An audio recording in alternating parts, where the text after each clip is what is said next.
Hey guys, I'm trying to learn the full planche and I thought I'd update you on my progress as I'm now able to hold the advanced tuck planche. In my previous video I'd got as far as the regular tuck planche, which took me 5 months. If you want to know the exercises to get you to a tuck planche, then please watch that video first. So from tuck to advanced tuck didn't actually take that long, maybe an extra 12 weeks, but it has been 9 months since my last video. My training setup has evolved significantly since then, and I want to talk you through the changes and maybe that will help you reflect on your own training. So as I say, my last video was back in April, and in May I was training the planche every 3 to 4 days. One of the main exercises I was doing was a tuck planche with some sort of transition to advanced tuck. I watched quite a few videos on the advanced tuck, and at first I was trying a single leg lower for a few seconds, then trying to lower both legs at once. The whole idea of planche work is to gradually increase your lean so that your lower body has to provide more and more of a counter lever until eventually you need straight legs to not fall forward. I was also doing pseudo planche push-ups, which is a push-up but from a planche lean, and these are really difficult if done right. Then bent arm tuck planche. I like this one for training the lower body, as from mid-torso down you're mirroring the tuck planche while demanding less from your arms. The final exercise I want to share is a planche lean with a difference. A lot of people in the forums were talking about how difficult planche training is because you can go a whole month or so and you don't actually know if you've made any progress or not. So what I wanted to do was quantify my lean, and to do that I created a simple wooden structure that would touch my shoulders. I then made a chalk line and measured the distance from the structure to the line. At first I was adding 1 centimetre each time and seeing if I could lean enough to touch it. Having this to measure my lean helped straight away because I noticed that by lifting one leg I could get an extra 2 or 3 centimetres of lean. Okay, moving on to June. This was the month where I had my breakthrough, which was that instead of trying to start in a tuck and then tiring myself out trying to lower my legs under control, I could just start in an advanced tuck. There's probably something to be said for having the strength and balance to transition from one move into another, but to me this is just a step on the way to full planche. My aim for the advanced tuck was to keep my knees behind this imaginary line where my hands are, and I could hold for 7 seconds right away. By the end of June, my best effort was a 13-second advanced tuck, which came after a week of rest. I went back to YouTube once again to try and find more training tips, and that's when I found a nice progression to an exercise I was already doing. I've been doing an L-sit to tucked L-sit up into a tuck planche, briefly holding before returning to the start. Firstly, I want to say this is probably the most helpful exercise I've done so far. The swing into the tuck planche seems to train the muscles that help you lift your hips back up again when you start fading, which was my biggest problem training the tuck planche. The modification was to very briefly pop into a straddle planche instead of holding the tuck. The idea is that your body gets to experience being in that position so it isn't so alien later on.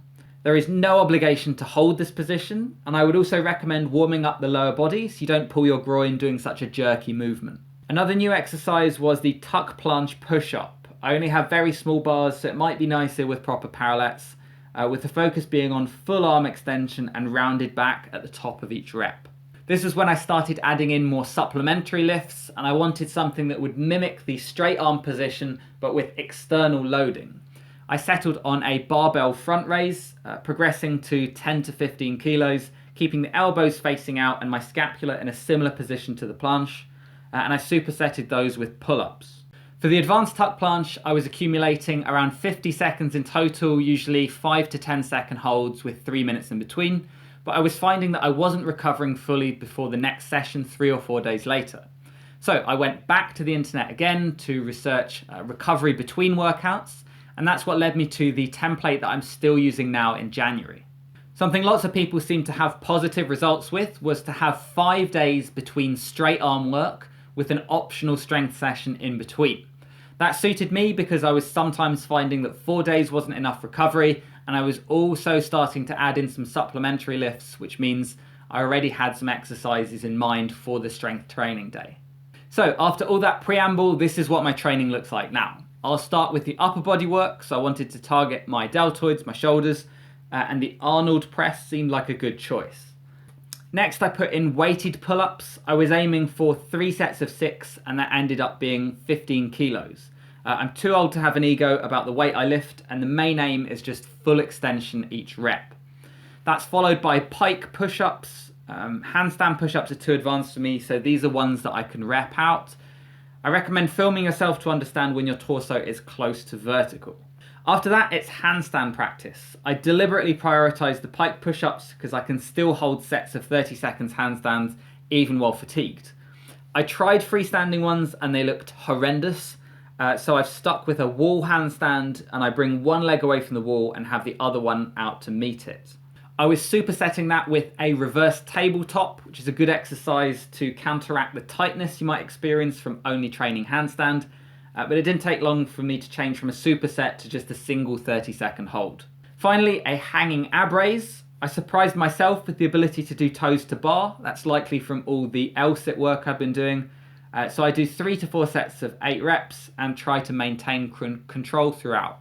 Well done if you're still with me, by the way, not long to go. So next up we'll do my planche session. So this is set up as a 10-day training cycle with straight arm work on days 1 and 6, and then that weight session on days 3 and 8. What we'll call day 1 is the advanced tuck planche training. Again, this has changed a lot from how I was training, which used to be doing almost every rep to failure. I found a table with the ideal set and rep scheme for isometrics based on your single best hold. While I did manage 13 seconds fully fresh, I opted for 10 seconds here, meaning 6 sets of 6-second holds. So the first exercise on day 1 is the L-sit to tuck planche, which I spoke about earlier, either with or without the straddle, depending on how tight my legs are from my other training. The final exercise here is a raised L-sit, which you briefly saw before. The raised part of it is picking an object to hold your feet over. When you're strong enough, you just go higher. Okay, on to the second of my 2 planche sessions, courtesy of Osvaldo Lugones. Please check out his channel if you haven't already. I've linked to it in the description below. He gives you smaller progressions on the way to a full planche, and if you find something that you can't do, he's got a workout there to help you get there. For me, that's a 20-second isometric in the bottom position, what he calls a pseudo waistline hold with arms at hips. Something I had a habit of overlooking was the importance of hand position. So you might think that you've mastered pseudo planche push-ups only to find that your hands are 3 inches further forward than they should be, making it much easier for yourself. So he stresses in his videos exactly where your hands should be, which is quite far back, and that's important because ultimately that's what's going to get you to the full planche. So my other planche workout is straight from one of his videos. It's a lot of volume, so I've cut it down to 2 rounds of the following. Pseudo waistline hold, 4 sets of 5 seconds. Feet are against the wall, and I set up my handles so that my hands are down by my hips in the bottom position, which is how far back they'll be for the full planche. Then pseudo planche push-ups. It's meant to be 8 reps, I think. I do shimmy the handles a centimetre or 2 forward so I can at least do a few good reps. I tend to do 4 or 5 before my form blows up. Then pseudo planche push-up negatives, so a controlled lower to the ground, then resetting from the top.